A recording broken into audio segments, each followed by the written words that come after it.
আসসালামু আলাইকুম এভরিওয়ান, সবাইকে ঐশীজ কিচেনে স্বাগতম। আশা করছি সবাই অনেক ভালো আছেন। আলহামদুলিল্লাহ, আমিও আপনাদের দোয়ায় ভালো আছি। আজকে আমি আপনাদের জন্য দারুণ মজার আমড়ার আচার রেসিপি নিয়ে হাজির হয়ে গিয়েছি। এখন যেহেতু আমড়ার সিজন, তাই আমরা কিভাবে সহজে ঘরোয়া উপায়ে মজাদার আমড়ার আচার তৈরি করব, সেই রেসিপিটাই আমি আপনাদেরকে শেয়ার করব। ইনশাআল্লাহ আপনাদের খুব ভালো লাগবে। এই মজার আমড়ার আচার রেসিপি তৈরি করার জন্য আমি হাফ কেজির মতো আমড়া এখানে কেটে ধুয়ে সুন্দর করে কিন্তু পরিষ্কার করে নিয়ে পানিতে ভিজিয়ে রেখেছিলাম। এখন আমি এই আমড়াগুলোকে একটা একটা করে নিয়ে একটি ছুরির সাহায্যে হালকা করে একটু কেটে নিব। এতে করে আমড়ার আচারের মশলাগুলো এই আমড়ার মধ্যে ভালো করেই ঢুকে যাবে এবং আমড়াটা ভালো করে সেদ্ধ হয়ে যাবে। তার জন্য আমি একটা একটা করে কিন্তু ঠিক যেভাবে দেখাচ্ছি এইভাবে আমড়াগুলোকে একটু একটু করে কেটে নিচ্ছি।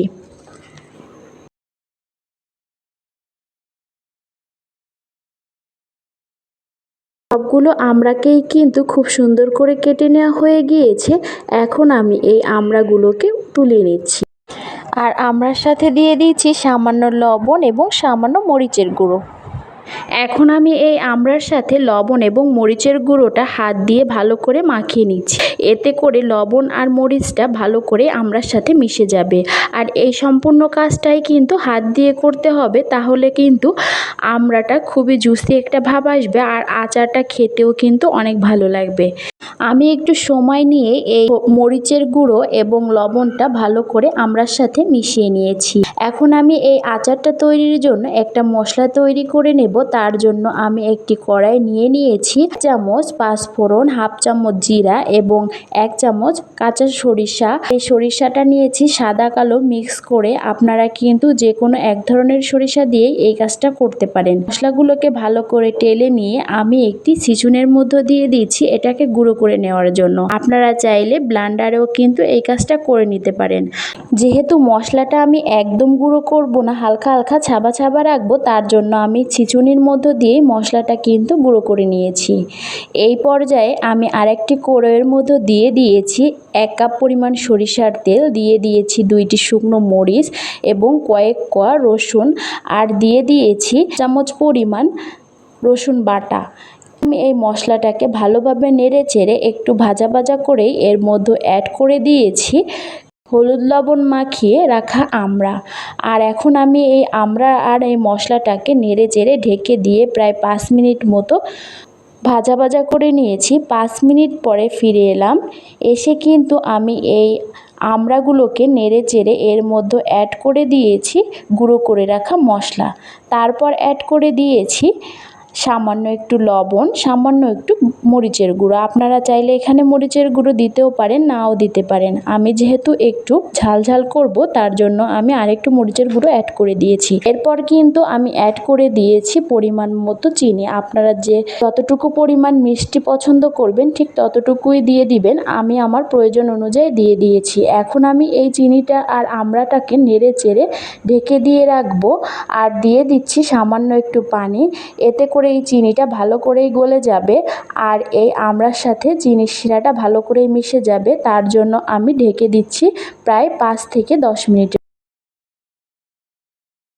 5 মিনিট পরে ফিরে এসে এই আমড়ার আচারটাকে নেড়ে চেড়ে আমি এর মধ্যে অ্যাড করে দিব কাসুন্দি। আপনারা চাইলে এই কাসুন্দিটা দিতেও পারেন, নাও দিতে পারেন। আমি সামান্য পরিমাণ কাসুন্দি অ্যাড করে দিলাম। এতে করে এই আচারটার ফ্লেভারটা আরও বেশি সুন্দর আসবে। এবং দিয়ে দিয়েছি হাফ বাটি পরিমাণ ভিনেগার। এই ভিনেগারটা দিয়েছি যাতে করে আমড়ার আচারটা আমি বছর জুড়ে সংরক্ষণ করতে পারি। আপনারাও কিন্তু অবশ্যই এই আমড়ার আচারটায় ভিনেগার দিয়ে দিবেন। তারপর আমি দিয়ে দিয়েছি আর একটু যে রেখে দিয়েছিলাম মশলা গুঁড়ো, এই মশলাটাকে এখন আমি নেড়ে চেড়ে ঢেকে দিয়ে প্রায় 10 থেকে 15 মিনিট জাল করে নিব। আর এই সময় কিন্তু চুলার আঁচটাকে লো মিডিয়াম ফ্লেমে রাখতে হবে, না যাতে করে এই আচারটা পুড়ে না যায়। আর মাঝে মাঝে কিন্তু নেড়ে চেড়ে দিতে হবে। বেশ কিছুক্ষণ পর পর এসেই এই আচারটাকে নেড়ে চেড়ে দিচ্ছিলাম আর চুলার জালটাকে কিন্তু ওই একইভাবে রেখেছিলাম। আস্তে আস্তে কিন্তু নাড়তে চাড়তে এই আচারটার রঙটা চেঞ্জ হয়েছে এবং আচারটাও তৈরি হয়ে আসছে। এইভাবে আমি আরও 5 থেকে 10 মিনিট নাড়তে চাড়তে থাকবো। আর 10 মিনিট পরে কিন্তু আমার এই আচারটার কালার একদমই চেঞ্জ হয়ে গিয়েছে আর আচারটা কিন্তু তৈরিও হয়ে গিয়েছে। আচারটা দেখতেও যতটা লোভনীয় হয়েছে, খেতেও কিন্তু অসম্ভব মজা হয়েছিল। আপনারা কিন্তু খুব সহজেই বাড়িতে এভাবে আমড়ার আচার তৈরি করে সারা বছর সংরক্ষণ করতে পারেন। পরিমাণে কম নিয়েছি তার জন্য মশলাও কিন্তু কম নিয়েছি। আপনারা যদি পরিমাণে বেশি আচার তৈরি করেন তাহলে আপনাদের মশলার পরিমাণটাও কিন্তু বাড়িয়ে দিতে হবে। আর এই আচারটাতে তেলের পরিমাণটা অবশ্যই একটু বেশি রাখবেন। তেল তেল হলে আমড়ার এই আচারটা খেতে কিন্তু অনেক মজা লাগে। মজার ভিডিও পেতে আপনারা অবশ্যই আমার চ্যানেলটাকে লাইক এবং সাবস্ক্রাইব করে রাখবেন। আর যারা ফেসবুক পেজ থেকে আমার এই রেসিপিটা দেখছেন তারা অবশ্যই ফলো এবং লাইক দিয়ে রাখবেন। ধন্যবাদ।